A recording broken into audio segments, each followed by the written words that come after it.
Chapitre 4 de la mesure dans la disposition des moyens.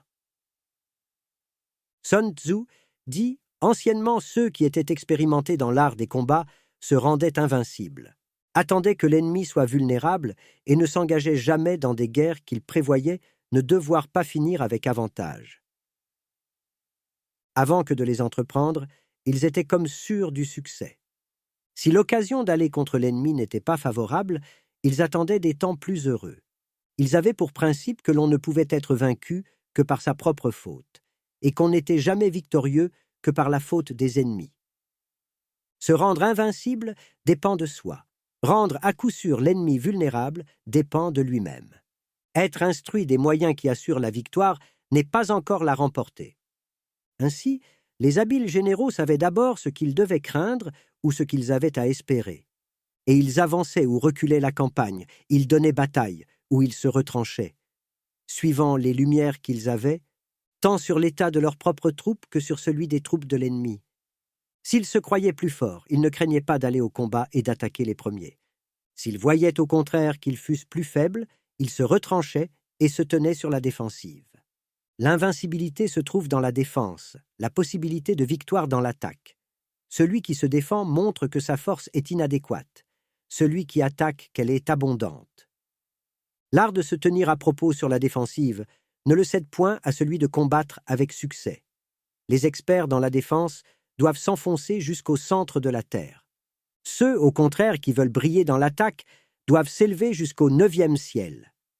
Pour se mettre en défense contre l'ennemi, il faut être caché dans le sein de la terre, comme ces veines d'eau dont on ne sait pas la source et dont on ne saurait trouver les sentiers.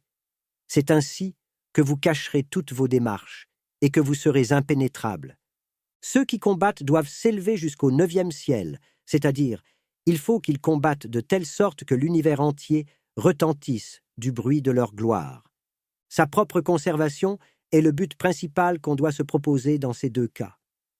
Savoir l'art de vaincre comme ceux qui ont fourni cette même carrière avec honneur, c'est précisément où vous devez tendre.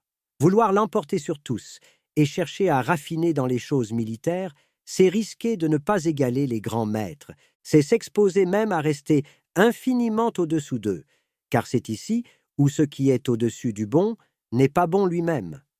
Remporter des victoires par le moyen des combats a été regardé de tout temps par l'univers entier comme quelque chose de bon.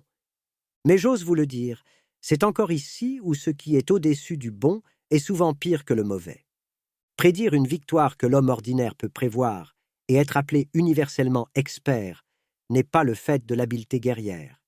Car soulever le duvet des lapins en automne ne demande pas grande force. Il ne faut pas avoir les yeux bien pénétrants pour découvrir le soleil et la lune. Il ne faut pas avoir l'oreille bien délicate pour entendre le tonnerre lorsqu'il gronde avec fracas. Rien de plus naturel, rien de plus aisé, rien de plus simple que tout cela.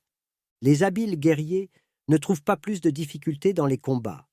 Ils font en sorte de remporter la bataille après avoir créé les conditions appropriées. Ils ont tout prévu. Ils ont paré de leur part à toutes les éventualités. Ils savent la situation des ennemis, ils connaissent leurs forces et n'ignorent point ce qu'ils peuvent faire et jusqu'où ils peuvent aller. La victoire est une suite naturelle de leur savoir. Aussi, les victoires remportées par un maître dans l'art de la guerre ne lui rapportaient ni la réputation de sage, ni le mérite d'homme de valeur. Qu'une victoire soit obtenue avant que la situation ne se soit cristallisée, voilà ce que le commun ne comprend pas. C'est pourquoi l'auteur de la prise n'est pas revêtu de quelque réputation de sagacité. Avant que la lame de son glaive ne soit recouverte de sang, état ennemi s'est déjà soumis. Si vous subjuguez votre ennemi sans livrer combat, ne vous estimez pas homme de valeur. Tels étaient nos anciens. Rien ne leur était plus aisé que de vaincre. Aussi ne croyaient-ils pas que les 20 titres de vaillants, de héros, d'invincibles fussent un tribut d'éloge qu'ils eussent mérité. Ils n'attribuaient leur succès qu'au soin extrême qu'ils avaient eu d'éviter jusqu'à la plus petite faute. Éviter jusqu'à la plus petite faute veut dire que, quoi qu'ils fassent, ils s'assurent la victoire. Ils conquièrent un ennemi qui a déjà subi la défaite. Dans les plans, jamais un déplacement inutile, dans la stratégie, jamais un pas de fait en vain. Le commandant habile prend une position telle qu'il ne peut subir une défaite. Il ne manque aucune circonstance propre à lui garantir la maîtrise de son ennemi. Une armée victorieuse remporte l'avantage avant d'avoir cherché la bataille. Une armée vouée à la défaite combat dans l'espoir de gagner. Ceux qui sont zélés dans l'art de la guerre cultivent le Tao et préservent les régulations. Ils sont donc capables de formuler des politiques de victoire. Avant que d'en venir au combat, ils tâchaient d'humilier leurs ennemis. Ils les mortifiaient. Ils les fatiguaient de 1000 manières. Leur propre camp était des lieux toujours à l'abri de toute insulte, des lieux toujours à couvert de toute surprise, des lieux toujours impénétrables. Ces généraux croyaient que pour vaincre, il fallait que les troupes demandassent le combat avec ardeur, et ils étaient persuadés que, lorsque ces mêmes troupes demandaient la victoire avec empressement, il arrivait ordinairement qu'elles étaient vaincues. Ils ne veulent point dans les troupes une confiance trop aveugle, une confiance qui dégénère en présomption. Les troupes qui demandent la victoire sont des troupes ou amollies par la paresse, ou timides, ou présomptueuses.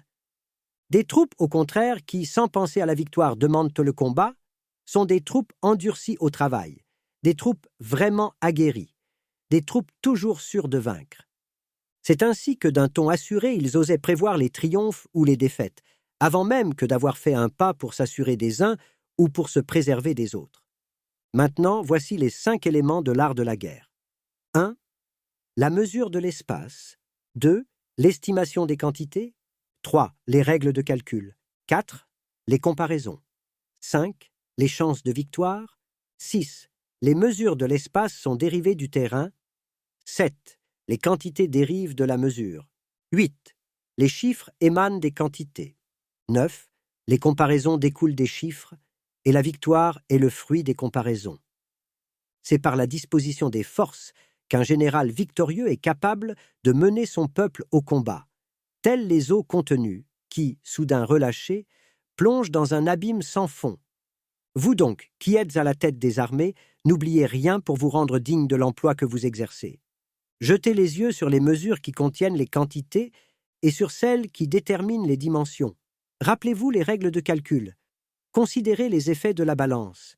La victoire n'est que le fruit d'une supputation exacte. Les considérations sur les différentes mesures vous conduiront à la connaissance de ce que la Terre peut offrir d'utile pour vous. Vous saurez ce qu'elle produit. Et vous profiterez toujours de ses dons. Vous n'ignorerez point les différentes routes qu'il faudra tenir pour arriver sûrement au terme que vous vous serez proposé. Par le calcul, estimez si l'ennemi peut être attaqué. Et c'est seulement après cela que la population doit être mobilisée et les troupes levées. Apprenez à distribuer toujours à propos les munitions de guerre et de bouche, à ne jamais donner dans les excès du trop ou du trop peu. Enfin, si vous rappelez dans votre esprit les victoires qui ont été remportées en différents temps et toutes les circonstances qui les ont accompagnées, vous n'ignorerez point les différents usages qu'on en aura faits, et vous saurez quels sont les avantages qu'elles auront procurés ou quels sont les préjudices qu'elles auront portés aux vainqueurs eux-mêmes. Un Y surpasse un Tchou. Dans les plateaux d'une balance, le Y emporte le Tchou. Soyez à vos ennemis ce que le Y est au Tchou. Un Y pèse environ 700 grammes. Un Tchou ne pèse même pas 1 gramme.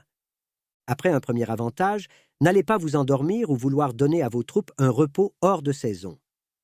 Poussez votre pointe avec la même rapidité qu'un torrent qui se précipiterait de 1000 toises de haut. Que votre ennemi n'ait pas le temps de se reconnaître, et ne pensez à recueillir les fruits de votre victoire que lorsque sa défaite entière vous aura mis en état de le faire sûrement, avec loisir et tranquillité.